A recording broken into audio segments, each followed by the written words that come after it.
Hi, I'm Hali Santamas. Welcome to The Place of Sound.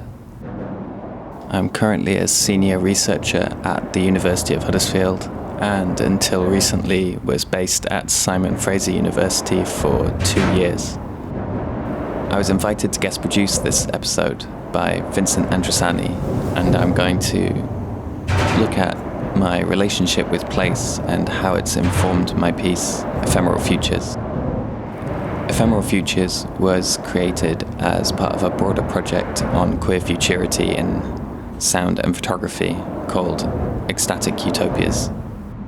Ecstatic Utopias has received funding from the European Union's Horizon 2020 Research and Innovation Programme under the Marie Skłodowska-Curie Grant Agreement number 892511. If you want to find out more about Ecstatic Utopias, there's more information on the website ecstaticutopias.com. The sonic landscape of this podcast is made up of both field recordings and original compositions. The field recordings have been taken in both the UK and Canada and include recordings from Marsden Moor, a high-speed train between Leeds and York, Lynn Headwaters Regional Park, Third Beach, Stanley Park Interior, and this one, taken from beneath the Lionsgate Bridge.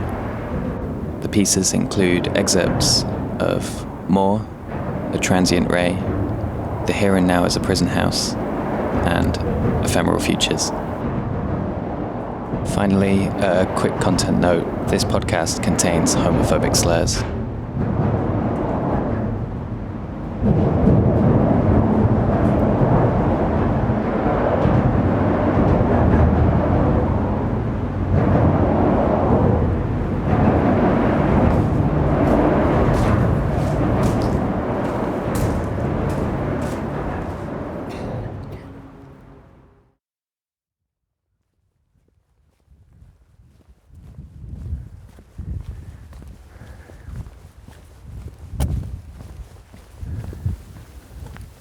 When I was younger, I used to get taken for walks on the moors. The moors are this wide open space, rolling hills, intersected by small valleys with streams at the bottom. There's no trees, and it's so exposed. It's always windy.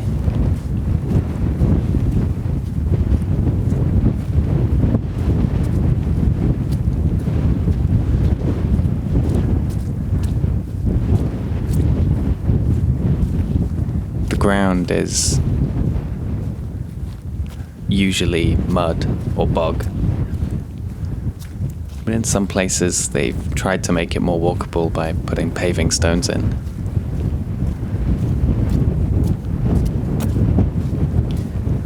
But it still feels bleak and inhospitable.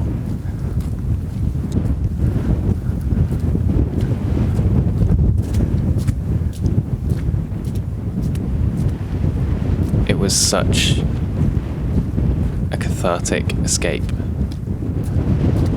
from the bullying that I was going through at school. I would hang back from my family and just think about how things could be or how I wish they were.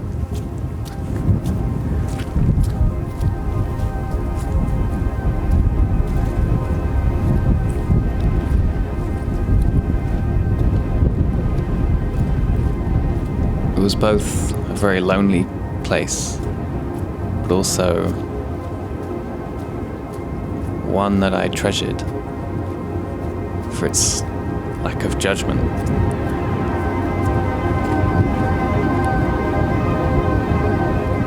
And it's just unrelenting nothingness that you could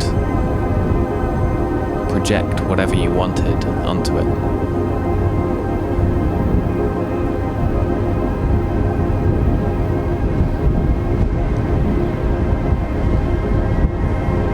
Around the same time, I was really getting heavily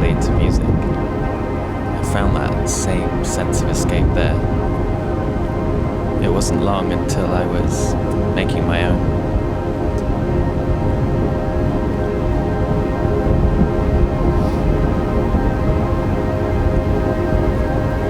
That same sense of place that I felt strongly in the moors made its way into my music.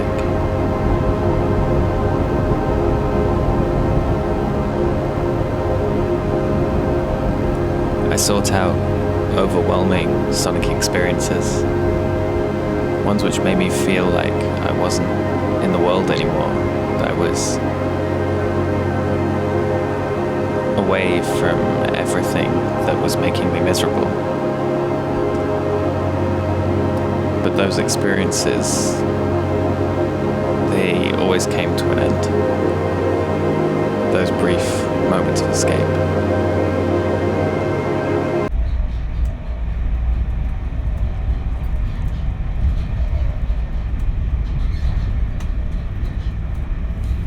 As I got older, I stopped being able to get out as much.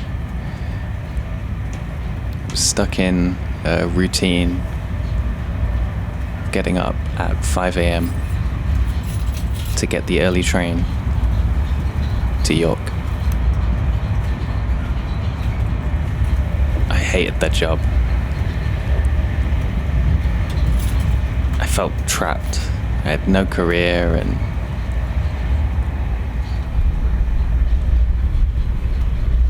I couldn't see a future.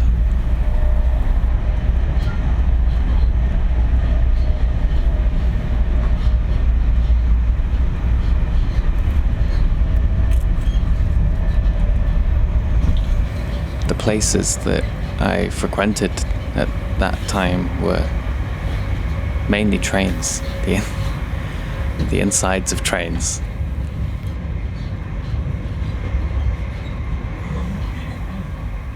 With their seemingly consistent soundscape, full of chaotic details if you scratch the surface. And that is certainly how my life felt at that point.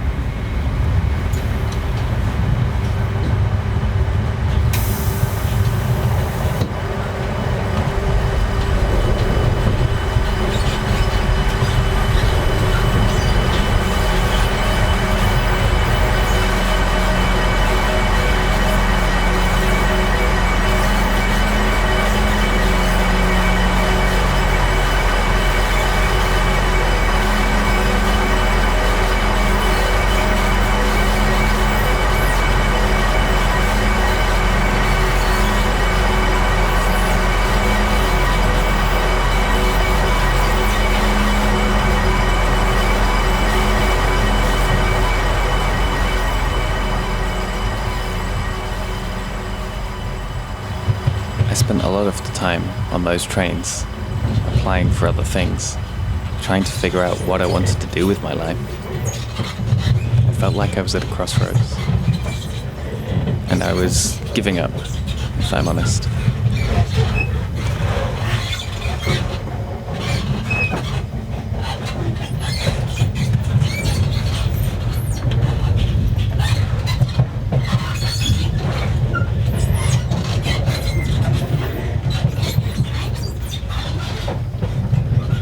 I was getting rejection after rejection.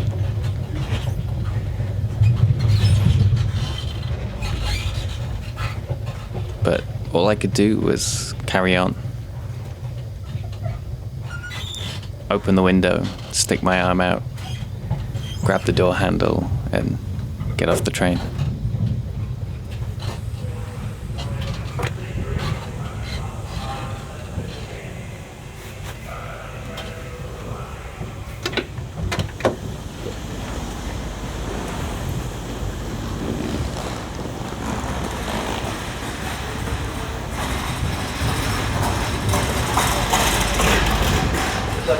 That tiny kernel of hope contained in those applications and the sounds of the train made their way into the music that I was making at the time.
place inevitably finds its way into my music.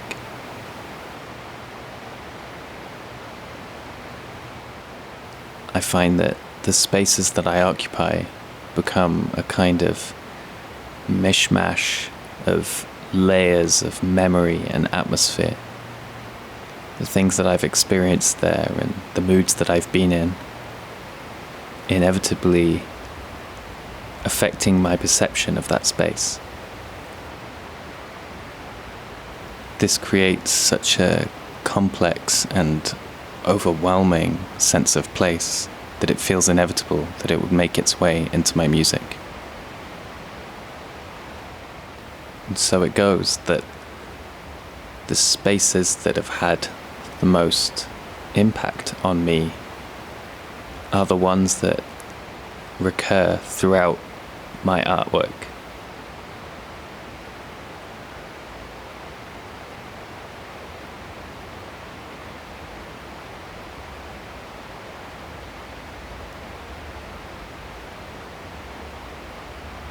In 2021, I moved to Vancouver on the west coast of Canada.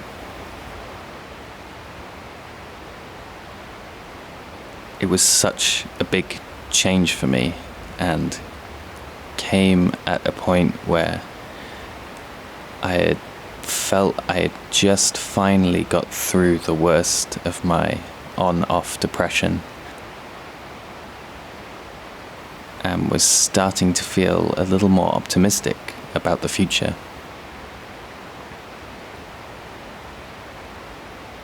And then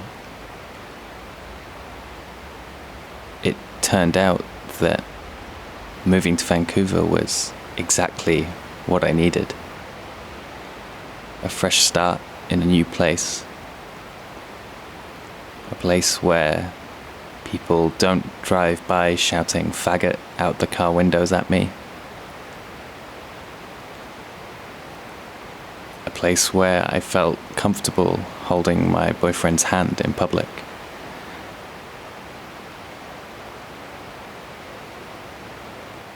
And a place that didn't seem to have the constant aura of misery that hangs over the UK like a cloud.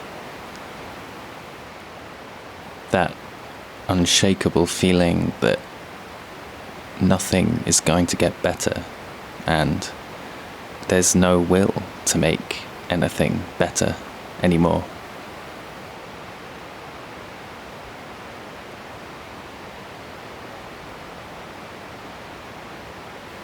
Our experience of moving country was so positive that our interpretation and our sense of place was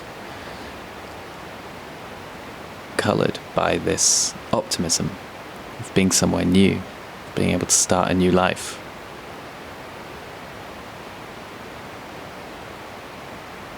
And it's that optimism that has affected the way that I feel about British Columbia and made its way into my piece Ephemeral Futures.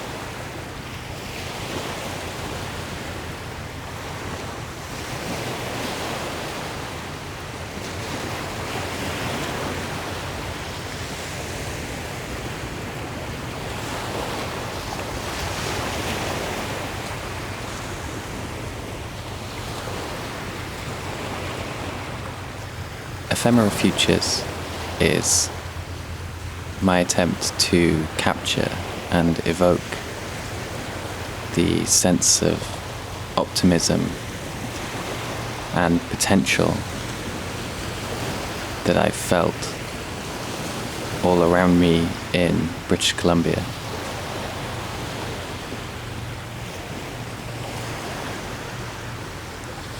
That potent sense of place that followed me around.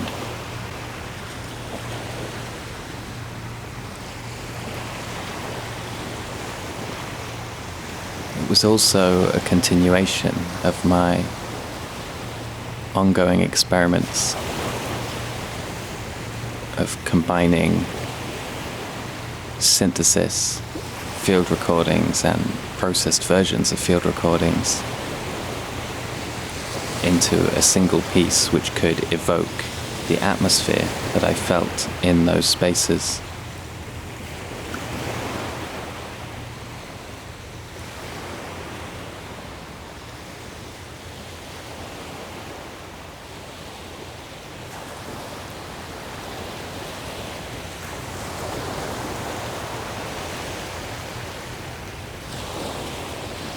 Despite being a world away in both emotion and geography, I still found myself drawn to the same kinds of spaces in Vancouver as I was in the UK.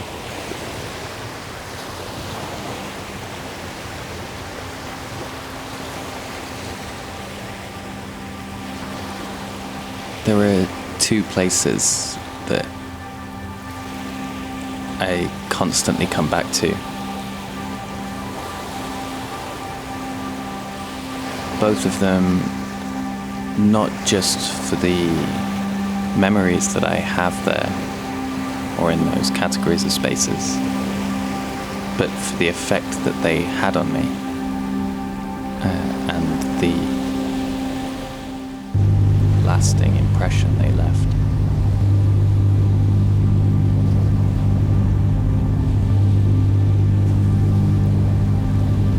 The first of those is the forest.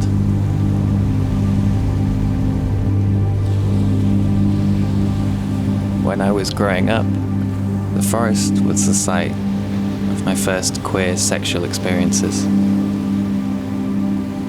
We had nowhere else to go, and so would find ourselves in wooded parkland or quiet countryside forests,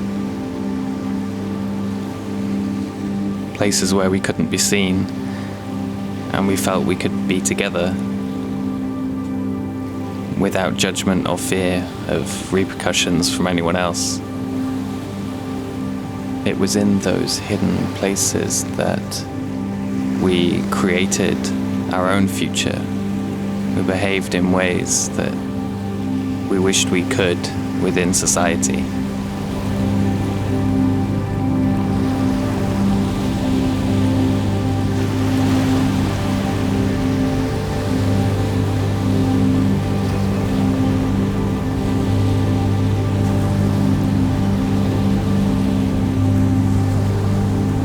I took my usual path through the forest as I headed up the hill. Muddy and discreet, unofficial trails came into view and disappeared off into the thick rainforest every once in a while. I stopped to take photos of the stream, take in my surroundings.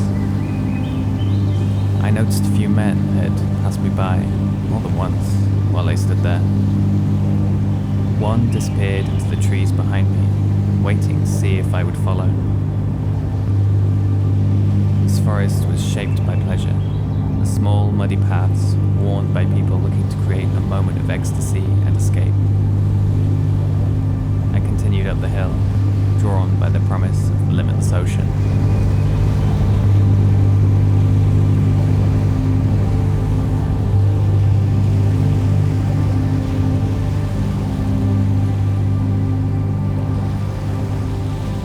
The other place is the sea, and its overwhelming, incomprehensible size and scope. When I'm there, I just feel totally lost in its limitlessness and overwhelmed. The sea was always an escape for me. I was always at the seaside when I was on holiday. When I was on holiday, I did my best to make sure that I wasn't worrying about anything. That, in combination with its limitlessness, made it feel like a transcendent space. Like I was outside of the world again. there is nothing but me, whoever I'm with, and the sea. I've always been drawn to the sea.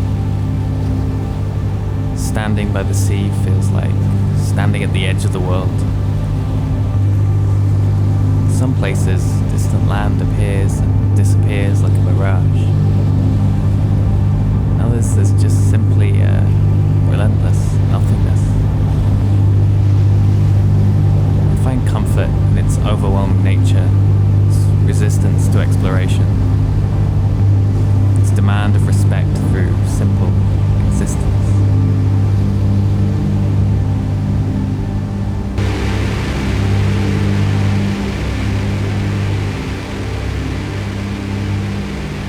Even after all these years, I still occupy these spaces in the same kinds of ways. Using the hidden spaces of the forest, the limitlessness of the ocean, to be with my boyfriend in the way that I would like to be, though less X-rated now that I'm older. Instead, we hike, we show affection to each other, we hold hands, we talk openly about our queerness, and we plan for the future and talk about how things could be and where they're going. As a result, these places are still, for me at least, a site of intense potential. That feeling of being outside society and away from the world translates into a feeling of freedom and an ability to live out being a queer person in the way that I want to, without judgment or fear. In Cruising Utopia, the author Jose Munoz talks about how queer people create the future by enacting their queerness in the present, by acting in a way in which they would act in a queer world, if such a thing existed. Throughout Ephemeral Futures, I've tried to harness this transcendent feeling of place that draws on everything. My negative past experiences of escapism, a multitude of memories, optimistic actions, and hopes for the future. This complex web of past, present, and future that comes together as an intense feeling of potential rooted in place.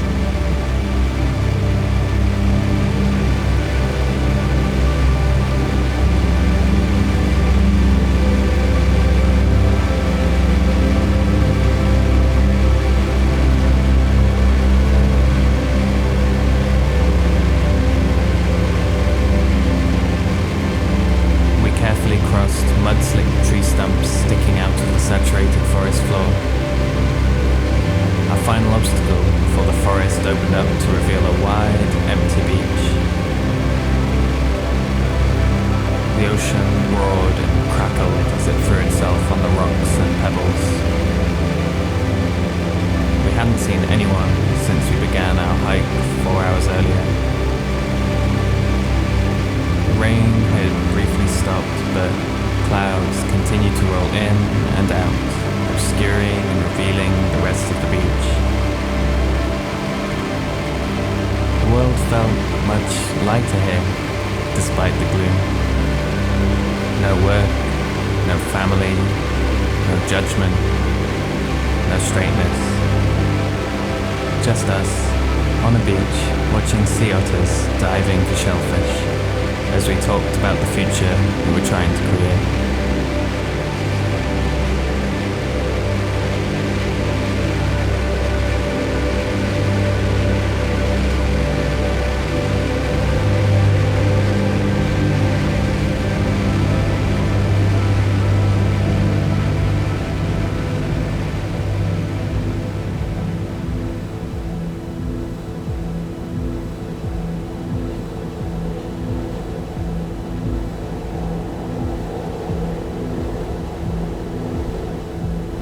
maybe I find myself constantly coming back to trains because I always feel that my life is in flux.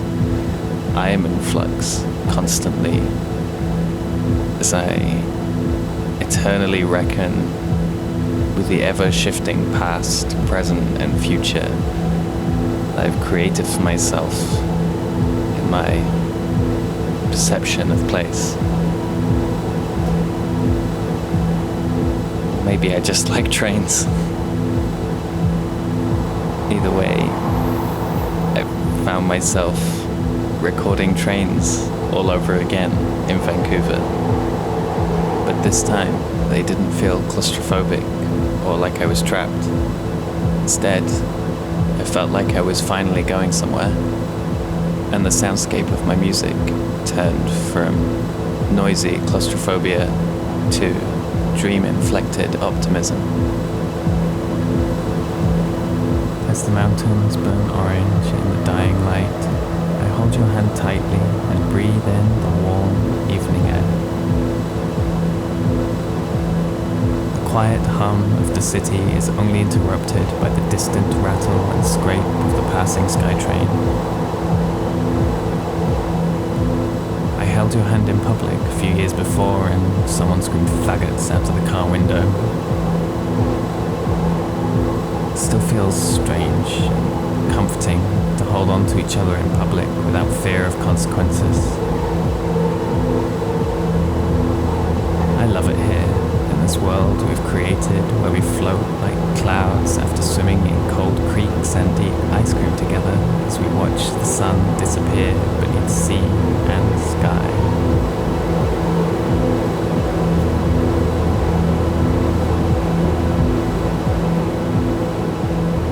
If you want to hear the whole of Ephemeral Futures, it can be found on my website, ecstaticutopias.com.